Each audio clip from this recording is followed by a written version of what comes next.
Master Jet, sana masagot kasi kami ay nakaltasan dahil overpaid kami ng PVP.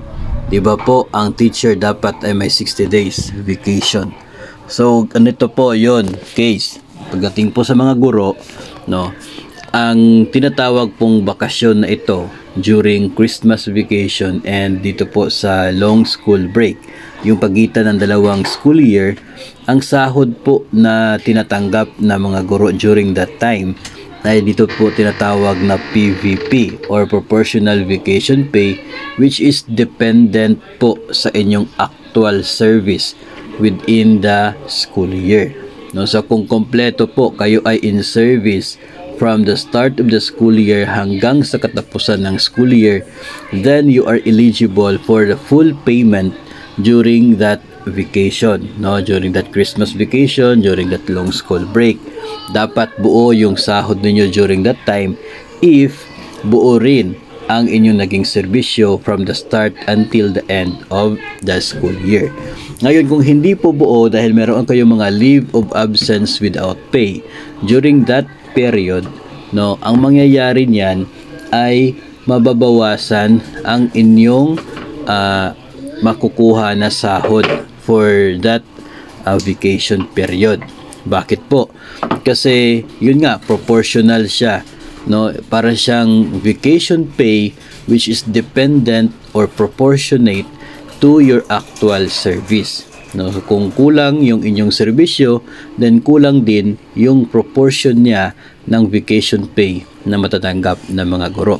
Ngayon, kung ikaw ay newly hired, na-hire ka ng February, ang mangyayari po niyan ay hindi po talaga buo yung makukuha nyo dapat na sahod during that break.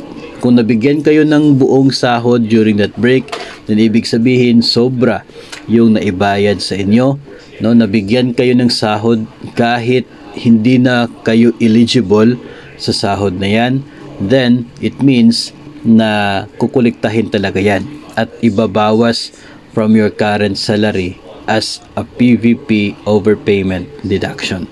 So ganun po yung mangyayari. Hindi po libre, no, yung bakasyon na nangyayaring yan, pinagpaguran at na-earn po yun, no, yung tinatanggap na sahod. Yung pong pagtanggap ni teacher ng sahod during this vacation period ay nagsisilbi pong pag-monetize ng kanyang nakukuhang vacation leave credits, no. So base sa inyong naging serbisyo, meron kang nakukuhang ilang PVP days na resulta ng inyong naging serbisyo, at ang PVP days na nakuha niyo yan, imo-monetize yan at ibibigay sa inyo as sahod during that vacation. So para siya nagmo-monetize ng sahod kasi in paper teachers are in vacation during that period, no. Ngayon sasabihin niyo, hindi naman po talaga kami nagkakaroon ng bakasyon. So ang usapin pong yan ay dito po natin titingnan sa punto na supposedly vacation pero kayo ay pinapatrabaho, pinapareport, kaya kayo binibigyan ng service credits. At ang service credits na yan, it means na yung bakasyon ninyo ay parang hiniram sa inyo at bibigyan kayo ng service credits which can be used in the future kapag nagkakasakit ang isa pong guro. Kasi pwede lamang yung gamitin in sick leave, no. So ganun po yung mangyayari, parang hiniram yung mga araw ng bakasyon at pinalitan ng service credits which can be used anytime in the future kapag nagkakasakit, no, kapag nagkakaroon ng hindi magandang pakikiramdam, no, na pwede pong gamitin. So namo-move into another day in the future yung naging bakasyon ninyo na hiniram sa inyo dahil pinapareport kayo during school break ng inyo pong agency. So ganun po yung parang naging istorya niya. Pero dito po tayo sa payment mismo, no, dependent talaga siya sa naging actual na service ninyo sa loob ng isa pong school year. So kung kompleto ang serbisyo, so walang dapat overpayment na mangyayari.